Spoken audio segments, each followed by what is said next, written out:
Au sommaire de ce journal, performance organisationnelle des entreprises. Kaizen Institute présente ses services d'excellence. Campagne de vaccination contre la poliomyélite. La direction de coordination du programme élargi de vaccination lance l'opération du 6 au 9 septembre. Et puis, stage intensif de football. 150 jeunes Ivoiriens à l'école du Real Madrid. Madame, Monsieur, bienvenue sur Business 24 Africa. Ouvrons cette édition du journal avec une page d'amélioration continue et d'optimisation des processus. Croissance, qualité, coût, délai, motivation et rentabilité. Telles sont les efficacités recherchées par toutes les entreprises. En Côte d'Ivoire, Kaizen Institute a réussi à transformer l'optimisation des processus dans plusieurs entreprises et même au gouvernement du Rwanda. Ce jeudi, la Chambre de commerce et d'industrie de Côte d'Ivoire était à l'école de Kaizen Institute le temps d'une session de formation. Amiko Robaray, c'était ici.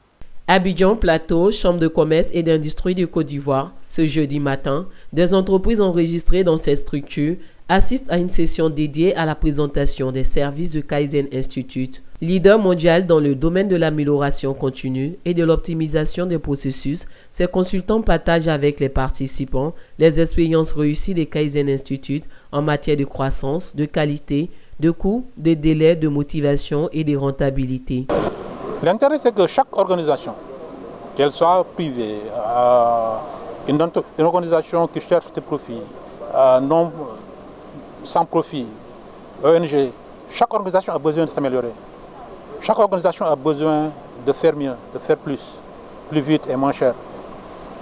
C'est donc une approche qui a fait ses preuves dans beaucoup de pays, dans beaucoup de secteurs et que nous aimerions vraiment promouvoir dans nos pays francophones où nous avons de potentiel, mais nous souffrons, nous avons du mal à nous en sortir. Les entreprises ivoiriennes de la Chambre de commerce et d'industrie ont suivi avec beaucoup d'intérêt cette session de présentation des services centrée sur l'excellence opérationnelle. Son expertise et ses solutions ont aidé de nombreuses entreprises anglophones à être plus performantes. Kaizen est une approche qui a été développée chez Toyota au Japon et une approche qui permet d'améliorer tout ce qui est productivité, qualité et compétitivité d'une entreprise, d'une organisation. La formation a eu lieu d'être vraiment parce que ça va vraiment servir à beaucoup de startups aujourd'hui d'assurer le suivi sur leur gestion, d'assurer le suivi sur leur progression surtout. Kaizen Institute est reconnu pour son expertise et son approche innovante. Elles ont permis à de nombreuses organisations de premier plan national et multinationales ainsi qu'au gouvernement du Rwanda de réaliser des progrès substantiels en termes d'efficacité, d'efficience et de productivité. Poursuivons ce journal avec l'atelier de sensibilisation sur la conduite responsable des entreprises pour le travail décent qui a refermé ses portes. Une initiative de l'OIT, Organisation internationale du travail en collaboration avec la Confédération générale des entreprises de Côte d'Ivoire. Pendant 2 jours, les entreprises nationales et multinationales ont été instruites par l'OIT sur les instruments internationaux nécessaires pour la conduite responsable des entreprises sur la base de la déclaration de principes tripartite sur les entreprises multinationales et la politique sociale adoptée il y a 40 ans. Philippe Zaboué et Marius Seri ont assisté à la fin de cet atelier. Pour être une entreprise durable et responsable, et pour aboutir à un travail décent de leurs employés, 2 alternatives s'offrent aux entreprises. La première sur le plan international, respecter les recommandations de l'OIT, notamment la déclaration de principes tripartites sur les entreprises multinationales et la politique sociale appelée EMN, adoptée en novembre 1977. La seconde, sur le plan national, privilégier le dialogue social à tous les niveaux. Au cours de ces 2 dernières journées où on a pu échanger avec différentes entreprises, notamment du secteur agricole, mais également de différents secteurs, on a pu échanger avec eux sur l'importance d'être à l'avant-garde quand on parle de la conduite responsable des entreprises, notamment pour la réalisation du travail décent. On a pu passer en revue un peu où ils en sont dans leur réflexion afin de se positionner considérées comme entreprises durables et responsables et comment, à travers leurs opérations, ils contribuent à la création d'emplois décents, à l'amélioration des conditions de travail, à la protection sociale, au respect des droits des travailleurs, et au dialogue social également, en leur sein, mais également à travers leurs relations qu'ils ont avec les organisations d'employeurs, de travailleurs et avec le gouvernement. Le dialogue est crucial quand on parle de conduite responsable des entreprises. C'est vraiment ce qui est au cœur d'une approche. Nous, notre intérêt en tant qu'organisation patronale, membre de l'OIT, c'est de promouvoir les instruments de l'OIT pour que nos entreprises soient à l'avant-garde des enjeux économiques. Parce que la conduite responsable renvoie au-delà de tout ce qui est sociétal à la compétitivité de l'entreprise elle-même, à son image de marque. En un mot, à sa responsabilité en tant qu'acteur économique qui doit faire plus de bonheur pour les populations dans sa mission de production de biens et services. Et nous nous sommes rendus compte que nos entreprises ont beaucoup d'initiatives en la matière, ce qui est pour nous réjouissant. Mais nous nous sommes aussi rendus compte qu'elles ont encore du potentiel à déployer.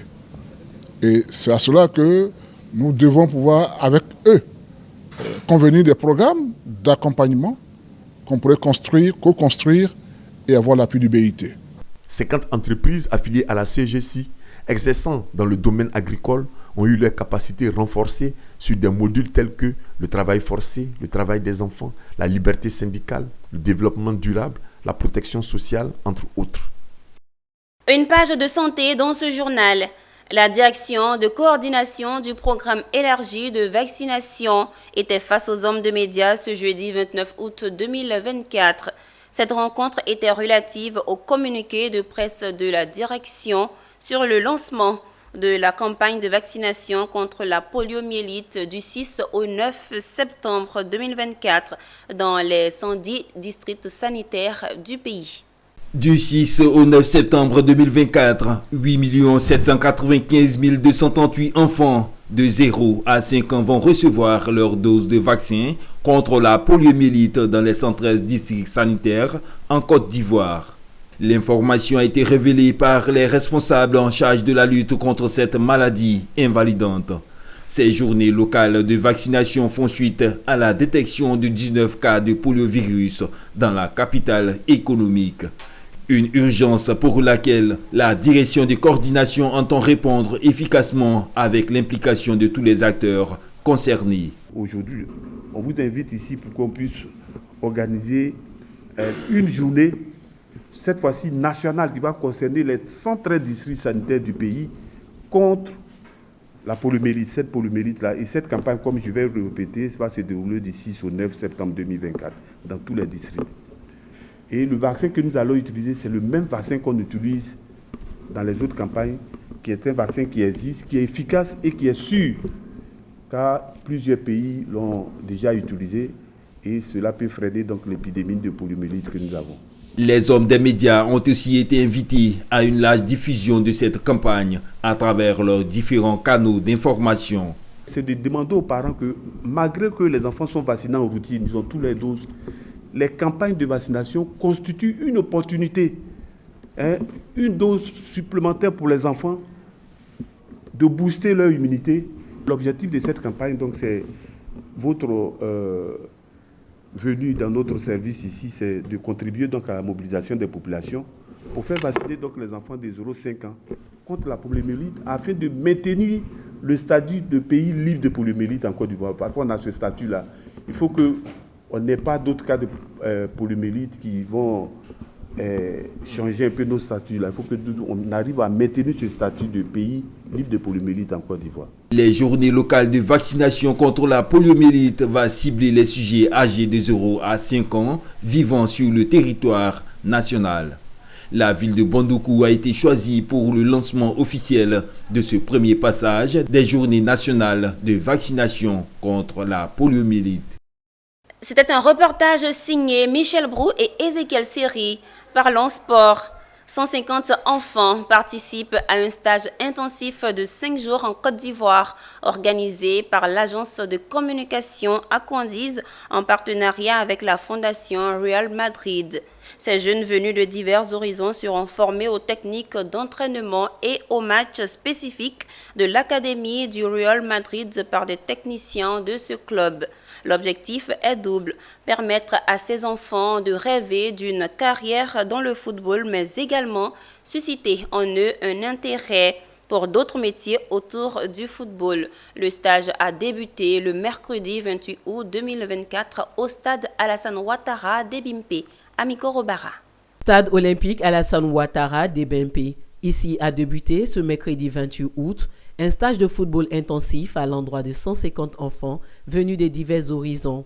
Organisé par l'agence de communication Aquandis et la Fondation Real de Madrid, ce stage a un double objectif. Il vise à former d'une part 150 jeunes sur 5 jours aux techniques uniques d'entraînement et de matchs spécifiques à l'Académie Real de Madrid d'une part, et d'autre part, éveiller la conscience des enfants en suscitant en eux un intérêt pour d'autres métiers qui gravitent autour du football, parfois méconnus du grand public.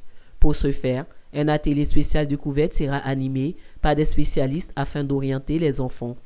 Donc ma présence ici va porter essentiellement sur le message qu'on va faire passer à ces jeunes pour qu'ils comprennent que le football c'est très bien, ce n'est pas une fin en soi. On le souhaite à chacun d'entre eux de devenir des footballeurs professionnels puisque c'est leur vœu, mais on va vraiment insister sur le volet pédagogique, sur le volet académique et surtout sur la découverte de l'écosystème du sport et du football en particulier. Ces jeunes-là, quand ils repartent, qu'ils aient des étoiles plein les yeux et qu'ils puissent se dire on est venu faire un stage de football, mais on a découvert qu'autour du football, il y a tout un tas de métiers.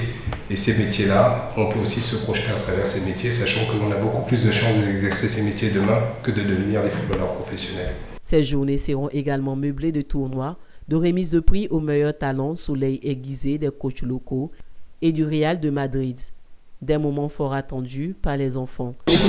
C'est un plaisir en fait, parce que c'est ma première fois de venir dans un stade pour jouer parmi mes amis filles.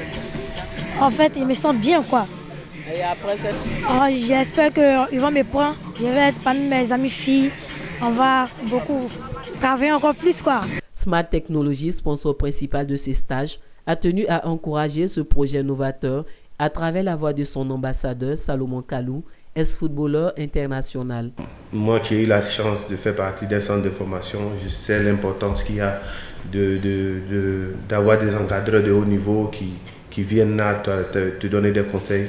Et c'est des conseils qui restent à jamais. Donc voilà. Et s'associer aujourd'hui à une équipe comme Madrid, la Fondation Real Madrid, c'est quelque chose de grandiose. Je pense que pour ces jeunes-là qui vont participer à ce stage-là, c'est une opportunité de se frotter tout petit au haut niveau parce que dans ce genre de club-là, on forme pas que des footballeurs, mais des hommes. À la fin du stage, les meilleurs talents se mesureront à d'autres jeunes de l'Académie du Real de Madrid en octobre prochain à Castille, en Espagne. Fédération Lokpo, c'est l'union de 5 villages dans la sous-préfecture de Kolia, dans la Bagoué, qui ont célébré comme chaque année les journées socio-culturelles, éducatives et sportives sous le thème « Sport et culture, facteurs de cohésion et de développement ». L'objectif de ces journées socio-culturelles est de consolider les liens fraternels, d'amitié et de vivre ensemble entre les fils et filles des 5 villages réunis.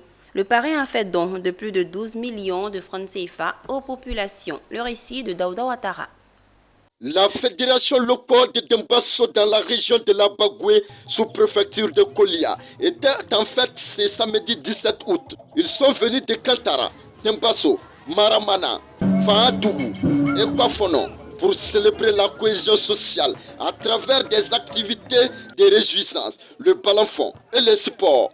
Un certain nombre de besoins qui nous tiennent beaucoup à cœur. Il s'agit entre autres de l'obtention de travail pour nos jeunes diplômés de l'espace, de l'équipement des centres de santé des villages de notre espace fédéral, du renforcement du réseau routier des villages du Haut-Port à travers un reprofilage lourd. L'organisation d'une telle manifestation est une occasion de rencontre entre les uns et les autres, mais elle offre aussi l'opportunité de réexaminer nos objectifs afin de tracer clairement le chemin qui convient de suivre pour la suite de la marche vers le développement de notre espace fédéral. Dans l'objectif de créer un cadre de collaboration entre les différents villages, les 5 villages de cet espace fédéral, et de faire en sorte qu'on puisse se soutenir et s'entraider, faire en sorte qu'on puisse aider nos jeunes frères et nos enfants à aller de l'avant dans la solidarité et la cohésion. Parrain de la cérémonie, Mamadou Kone, vice-président du patronat ivoirien, par ailleurs, président de l'Assassi et DG de Salam Alliance, n'a pas caché sa joie face à la mobilisation des habitants des 5 villages. Il a profité de l'occasion pour leur donner des conseils. Ce que nous avons véhiculé comme message, c'est d'abord l'union, l'entente, mais aussi de prioriser tout ce qui peut contribuer au développement, je dirais au développement intégré de nos populations. Et nous quittons cette cérémonie totalement fiers, totalement contents et aussi convaincus plus que jamais que le développement fait partie de nos priorités. Et donc je profite pour remercier tous mes devanciers, les cadres des 5 villages qui se sont véritablement mobilisés pour la réussite de cette manifestation. Cette célébration de l'union au sein de l'Okpo a été l'occasion pour le parrain de faire d'importants dons aux différentes couches de la population des 5 villages réunis pour la circonstance, ainsi que la récompense de tous les meilleurs élèves. Sport et culture, facteur de cohésion et de développement était le thème retenu pour cette édition. La fédération Lokpo est créée en 1992 et regroupe à son sein 5 villages.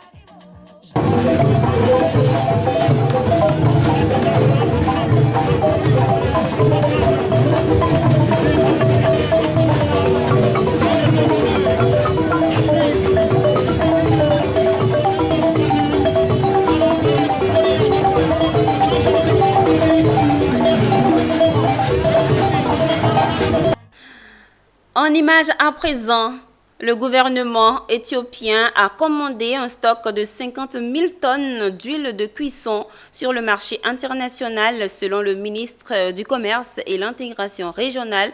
Dans un communiqué, l'initiative vise à stabiliser les prix de cette denrée sur le marché intérieur en vue d'améliorer son accessibilité pour la population.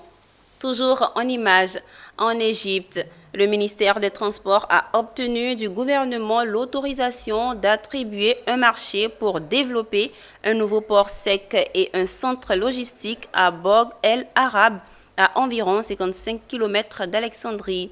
Il s'agit d'un contrat de concession qui porte sur la conception, le financement, la construction et l'entretien des installations pendant 30 ans. Le projet dévoilé en août 2023 prévoit que le port soit connecté aux plateformes d'Alexandrie et de Dekeila ainsi qu'à l'aéroport de Bog al-Arab à travers un réseau de routes et de voies ferrées. Ceci marque la fin de ce journal. Merci de votre fidélité. Les programmes se poursuivent sur la télé utile Business 24.